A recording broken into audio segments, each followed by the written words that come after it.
$27 doesn't buy salvation. It barely buys a tank of gas. But when Nora handed over 3 crumpled bills for a blind auction on a dusty storage unit, she didn't know she was buying the last remaining secret of a dead man worth $4 billion. The air tasted like exhaust fumes and impending snow. It was a bleak Tuesday morning in late November, the kind of morning that seeps through the soles of cheap boots and settles deep in your bones.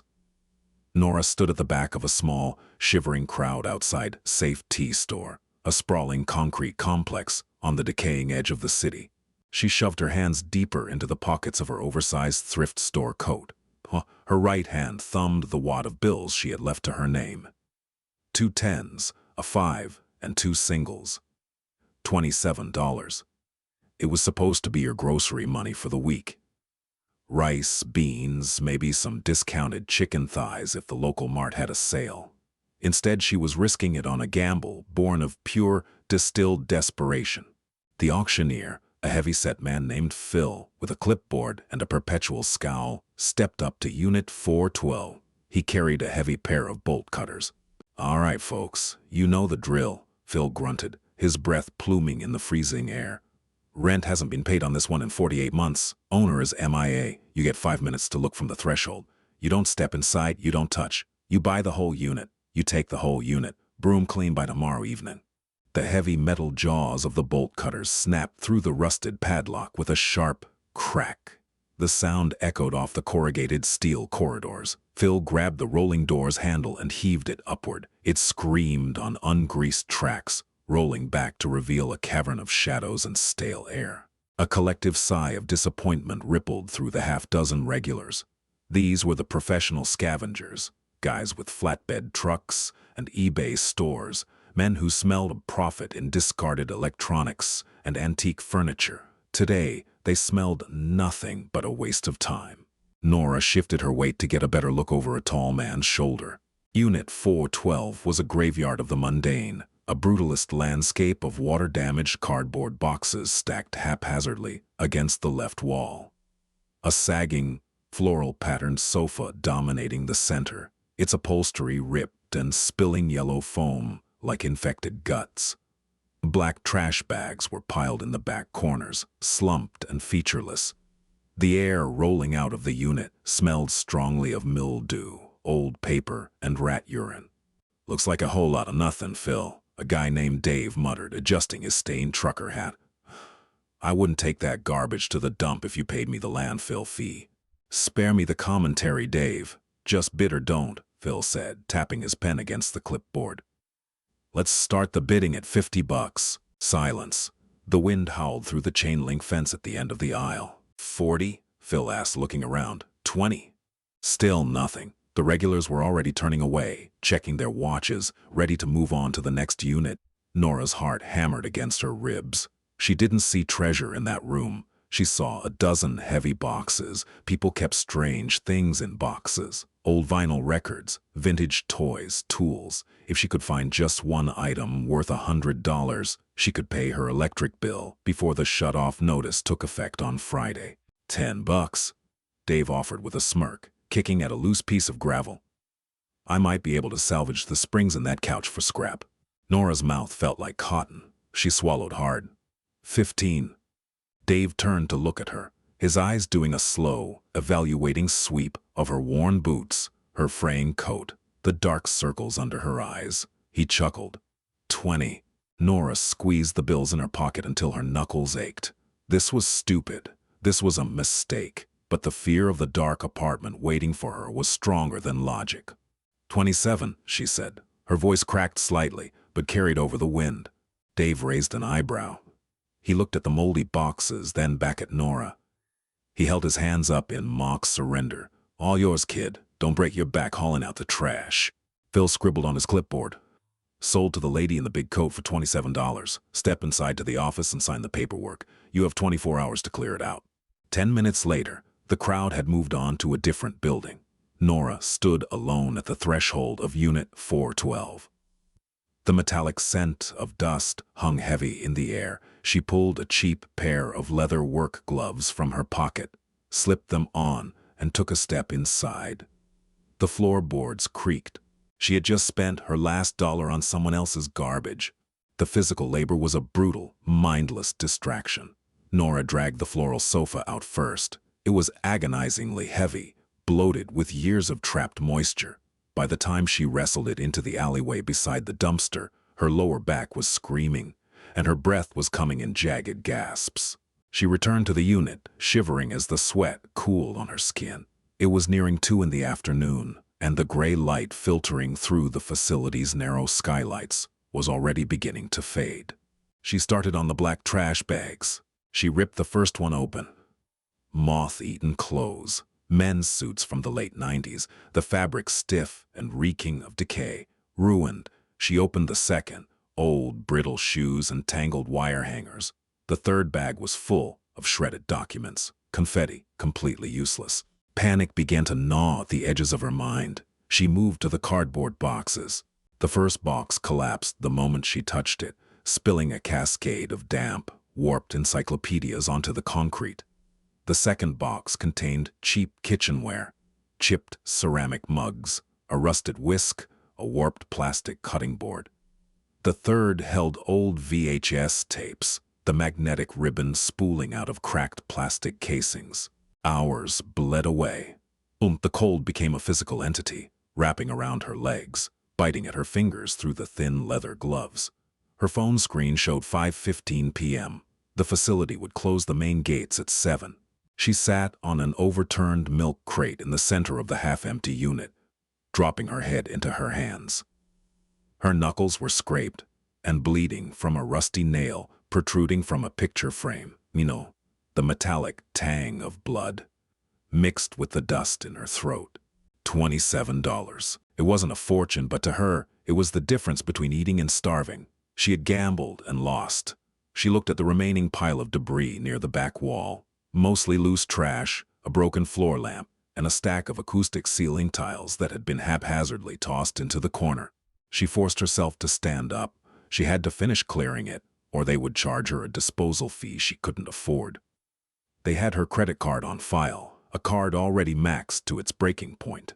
Nora walked to the back of the unit. She grabbed the broken floor lamp and tossed it toward the door. She knelt to pull away the acoustic tiles. They were heavy, crumbling at the edges, shedding fiberglass dust onto her jeans. She tossed them aside, one by one. As she removed the last tile, her gloved hand struck something hard and unyielding. It wasn't cardboard, it wasn't plastic. It was cold, smooth metal. Nora paused. She brushed away a thick layer of gray dust, coughing as it plumed into the air. Sitting flush against the back concrete wall, previously hidden beneath the trash bags and the tiles, was a heavy, slate-gray filing cabinet. It was short, only 2 drawers, and didn't look particularly remarkable, save for the fact that it was made of solid steel and looked incredibly dense. She gripped the handle of the top drawer and pulled. Locked. She tried the bottom drawer. Locked. Nora rocked back on her heels. People didn't lock empty filing cabinets, and they certainly didn't bury them under piles of worthless trash at the very back of a storage unit, unless they wanted them forgotten or hidden. She stood up and walked briskly out of the unit, jogging across the freezing asphalt to her beat-up sedan. She popped the trunk. Nestled beside the spare tire was a heavy, rusted tire iron. She grabbed it and ran back to Unit 412. The light was failing rapidly now. The storage unit was a cave of shadows. Nora wedged the flat, chisel-like end of the tire iron into the narrow gap above the top drawer. She took a deep breath, braced her boots against the bottom of the cabinet, and pulled back with all her weight. The steel groaned. She adjusted her grip, gritted her teeth, and jerked back violently. With a sharp, metallic shriek, the locking mechanism snapped. The top drawer slid open, throwing Nora off balance. She stumbled backward, catching herself on the corrugated wall. She scrambled forward, dropping the tire iron. The top drawer was entirely empty. Nora felt a hysterical laugh bubble up in her throat. Of course, a locked, empty drawer. The perfect metaphor for her life. She slammed the top drawer shut and jammed the tire iron into the gap of the bottom drawer. The metal was thicker here, more stubborn. She hit the end of the iron with the heel of her hand, driving it deeper, then leaned her entire body weight onto it. Snap! The bottom drawer rolled out smoothly on heavy-duty ball bearings. It wasn't empty. Sitting in the center of the drawer was a fireproof document box. It was black, heavy-gauge steel, the kind meant to survive a house burning to the foundation. It had a simple combination lock on the front, but to Nora's shock, the dials were slightly misaligned, and the latch was unfastened. It hadn't been secured. Her hands were shaking as she lifted the box out. It weighed at least 15 pounds. She set it on the floorboards, knelt beside it, and flipped the heavy metal latch upward. The lid creaked open. There were no stacks of cash, no gold bars, no bearer bonds screaming immediate wealth. Inside lay 3 items, resting on a bed of faded red velvet. The first was a thick, leather-bound journal, its spine cracked and worn smooth from use. The second was a faded, black and white photograph in a silver frame. The third was a key. It was an antique, heavy brass thing, intricately carved, completely unlike a modern house or car key. It looked like it belonged to a cathedral or an underground vault. Nora picked up the journal. The leather was cold. Embossed in gold lettering on the bottom right corner of the cover was a name. Arthur Pendleton. Nora stared at the letters. The name tickled the back of her brain. It sounded familiar, like a headline she had scrolled past on a bus or a news segment playing mutely on a bar television. She pulled her phone from her pocket. Her fingers were numb, clumsy as she typed the name into the search bar. The screen loaded, illuminating her dusty face in a harsh blue glow. The first result was a Wikipedia page. The second was an article from the Wall Street Journal. Arthur Pendleton, 1952-2023. American industrialist, software pioneer, and founder of Pendleton Dynamics. Net worth at time of death, $4.2 billion. Nora's breath hitched in her throat. She kept reading. Pendleton died in a private helicopter crash over the Cascade Mountains 3 years ago. A notoriously reclusive and paranoid figure in his later years, he died without a will and without any recognized heirs.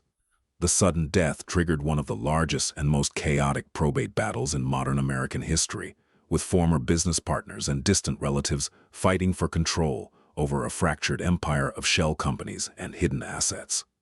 Rumors have long persisted that Pendleton liquidated hundreds of millions in assets in the months before his death, hiding them outside the reach of the IRS and his own board of directors. Nora slowly lowered the phone. She looked at the trash surrounding her, the ruined clothes, the broken lamp. He hadn't hidden his secrets in a Swiss bank. He hadn't buried them on a private island. He had buried them in the most mundane, invisible place in the world, a $40 a month storage unit in a Rust Belt city under a pile of rotting garbage. She looked back down at the heavy brass key resting on the red velvet. Her $27 hadn't just bought a box of junk. It had bought the map. Nora didn't remember the drive home. Her hands were clamped so tightly to the steering wheel that her knuckles ached, her eyes darting to the rearview mirror every few seconds. Paranoia, cold and sharp, had already begun to infect her. She lived in a third-floor walk-up in a neighborhood where the streetlights had been shot out and never replaced. The radiator in her apartment clanked violently but produced no heat. She locked her deadbolt, slid the chain into place, and wedged a heavy wooden dining chair under the doorknob. Only then did she take off her coat. She set the fireproof box on her cramped kitchen table. The overhead fluorescent bulb flickered, buzzing like a trapped wasp. Nora sat down, pulled the thick, leather-bound journal from the velvet lining, and opened it. The handwriting was a frantic, erratic scrawl. The ink was pressed so hard into the heavy paper that it left deep grooves on the reverse sides. There were no dates, just stream of consciousness entries that bled into one another. It was the diary of a man being eaten alive by his own creation. They circle like vultures, the first page read. The board, the lawyers, the parasites who call themselves family. They don't want to build, they just want to extract. I am a host to 1,000 leashes. Nora turned the pages. Arthur Pendleton had built an empire on aerospace software, but the journal rarely mentioned code or contracts. It mentioned the isolation of wealth. It detailed his growing terror that his life's work would be chopped up and sold to the highest bidder by men in tailored suits who had never built a single thing with their own hands. I liquidated the Western holdings today. An entry deep in the book stated, 50 million vanished into the ether, a rounding error to the accountants, but enough. I am pulling the bricks out from the foundation one by one. Let the house collapse when I'm gone. I will not let them feast on my corpse. Nora's breath plumed in the freezing kitchen air. She pulled her knees to her chest. Here was a man who had everything the world told you to want, and it had turned his mind into a prison. Nora knew a different kind of prison. The prison of math. The constant, grinding arithmetic of survival. Calculating the cost of a bus fare against a box of pasta. Laying awake at night, multiplying hours worked by minimum wage, only to find the answer was always a negative number. She turned to the final page with writing on it. It was a single, centered sentence. The seed remains where the soil was first turned. Seek the iron. Nora frowned. She closed the journal and picked up the faded black and white photograph. It was a picture of Arthur, much younger, maybe in his late 20s. He wore a heavy canvas work jacket and a flat cap. He was standing on a dirt road in front of a massive, imposing brick building. Smokestacks loomed in the background, belching dark clouds into a gray sky. Above the heavy wooden double doors of the building was an arched stone sign. The lettering was faded, but Nora brought the photograph inches from her face, squinting in the harsh, fluorescent light. Atlas Iron Works. Nora felt the blood drain from her face. She knew that building. Everyone in the city knew that building, though they tried not to look at it. Atlas Iron Works had shut down in the late 80s. It was a colossal, decaying cathedral of industry, sitting on the poisoned edge of the river, condemned for decades. City council politicians constantly promised to demolish it. They never found the budget. She picked up the heavy brass key. Seek the iron. Pendleton hadn't started his career in a Silicon Valley garage. He had started here, in this rusted-out city. Working the floor at Atlas before a workplace accident forced him to take night classes in computing. It was public record. Nora had read it in the Wall Street Journal obituary. He hadn't hidden his final cash in a bank. He had buried it in the graveyard of his youth. Nora looked at the digital clock on her microwave. 2:41 a.m. She could wait until morning. She could get some sleep, let the adrenaline burn off, and approach this rationally. But then she looked at the stack of final notice bills pinned to her refrigerator. She looked at her barren pantry. She grabbed her coat, a heavy flashlight from her kitchen drawer, and a crowbar she kept under her bed for protection. She slid the chair out from under the doorknob. She was going to the river. The wind coming off the river was a physical assault. It whipped Nora's hair across her face and bit through her thrift store coat as if it were made of tissue paper. She parked her sedan 3 blocks away from the Atlas Iron Works, hiding it behind a dilapidated, graffiti-covered billboard. She walked the rest of the way in the shadows. The Iron Works was terrifying up close. A sprawling 6-story monolith of shattered windows, black brick, and twisted steel. The chain-link fence surrounding the perimeter was practically dissolved by rust. Nora slipped through a wide gap, her boots crunching softly on the frost-heaved concrete of the old loading dock. She flicked on her flashlight. The beam cut through the absolute darkness, illuminating a cavernous main floor. Massive gears, rusted completely solid, hung suspended from ceiling tracks like the bones of dead leviathans. The air smelled of metallic rot, damp earth, and decades of stagnant rainwater. Nora pulled the photograph from her pocket, shining the light on it. Arthur was standing outside, but the doors behind him had distinct iron-wrought hinges shaped like inverted triangles. She scanned the perimeter of the factory floor. The main doors were chained shut from the outside. She moved deeper into the building, navigating carefully around gaping holes in the floorboards that dropped into flooded basements. The seed remains where the soil was first turned. Nora paused. In the old days, the foreman's office was always on the ground floor, right near the smelting furnaces, the heart of the operation. She oriented herself, moving toward the massive brick-lined silos at the center of the complex. Tucked behind the second furnace, completely obscured by fallen ductwork and decades of debris, was a heavy steel door. It didn't belong. The surrounding architecture was 1920s, brick and timber, but this door was modern, reinforced, and completely flush with the frame, and the hinges were thick, inverted triangles. Nora stepped over a pile of shattered bricks. Her heart was beating so fast it felt like a trapped bird battering against her ribs. She approached the door. There was no handle, just a single, circular keyhole dead center in the steel. She took off her right glove. Her hand was shaking violently. She reached into her pocket and pulled out the heavy brass key. It felt unnaturally warm against her freezing skin. She stepped up to the door and slid the key into the lock. It fit perfectly, sinking in with a heavy, satisfying metallic click. Nora wrapped her fingers around the brass bow. She took a deep breath, tasting the ancient dust of the factory. She turned the key. The mechanism didn't just click, it echoed. A deep, heavy thud resounded within the wall, like a bank vault disengaging. Nora pushed against the steel. The door was incredibly heavy, but it glided inward on silent, perfectly oiled hinges. She shone her flashlight inside. It wasn't a room. It was a steel-lined compartment, no larger than a standard closet, retrofitted directly into the hollowed-out brick of the old factory wall. Sitting in the center of the concrete floor were two items: a standard olive-drab military duffel bag, and sitting on top of it, a simple white envelope. Nora stepped into the compartment. The air here was dry, preserved. She reached out and picked up the envelope. Her name wasn't on it, obviously. It simply read, "To the Finder." She tore it open, a single sheet of thick, cream-colored paper.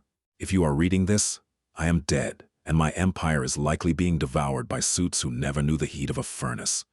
I spent my life building a fortress of wealth, only to realize I had locked myself inside.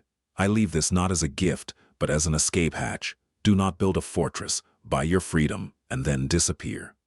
A.P." Nora folded the letter and slipped it into her pocket. She looked down at the duffel bag. She gripped the heavy brass zipper and pulled. The flashlight beam caught the contents, reflecting a dull, mesmerizing yellow glow that instantly overpowered the darkness of the ruined factory. It wasn't cash. Cash rots. Cash burns. Cash loses its value to inflation and time. Arthur Pendleton had left behind gold. Hundreds of perfectly stacked 1-ounce Krugerrand coins, wrapped in heavy plastic sleeves, packed tightly alongside banded stacks of bearer bonds, unregistered, fully negotiable, and entirely untraceable. Nora dropped to her knees. The rough concrete bit through her jeans, but she didn't feel it. She reached out and touched the top sleeve of gold coins. They were cold, heavy, and undeniable. She did the math in her head, the same bruised, battered part of her brain that calculated the price of discounted chicken thighs. Gold was hovering around $2,000 an ounce. There were at least 50 sleeves here, maybe more, plus the bonds. It wasn't $4 billion. The lawyers and the corporate vultures could fight over the billions. This was something better. It was $2, maybe $3 million of quiet, untraceable freedom, enough to disappear, enough to never calculate the cost of a bus fare again. Nora sat back on her heels in the freezing, absolute silence of the Atlas Ironworks. The cold wind howled outside, rattling the broken windows, but for the first time in her adult life, the cold didn't reach her bones. She zipped the duffel bag shut. It was incredibly heavy, but as she hoisted the strap over her shoulder and gripped the canvas, she realized it was a different kind of weight. For years, she had carried the crushing, invisible weight of poverty, a weight that dragged her down, hunched her shoulders, and strangled her future. This weight, biting into her collarbone as she hauled the bag out of the steel vault, was the exact opposite. It was the weight of gravity letting go. She locked the vault behind her, pocketed the brass key, and walked out into the freezing rust-belt night. Tomorrow, the sun would rise over the decaying skyline. Phil would auction off more abandoned units to desperate scavengers. The world would continue its brutal, grinding arithmetic. But Nora's math had changed forever, and it only cost her $27. Did Nora's incredible journey from a freezing storage unit to a life-changing discovery keep you on the edge of your seat? Sometimes the greatest treasures are hidden in the places everyone else ignores. If you love this story of grit, survival, and a billionaire's forgotten secret, hit that like button right now. Don't forget to share this video with your friends and subscribe to our channel for more thrilling, real-life mysteries and unbelievable hidden treasure stories.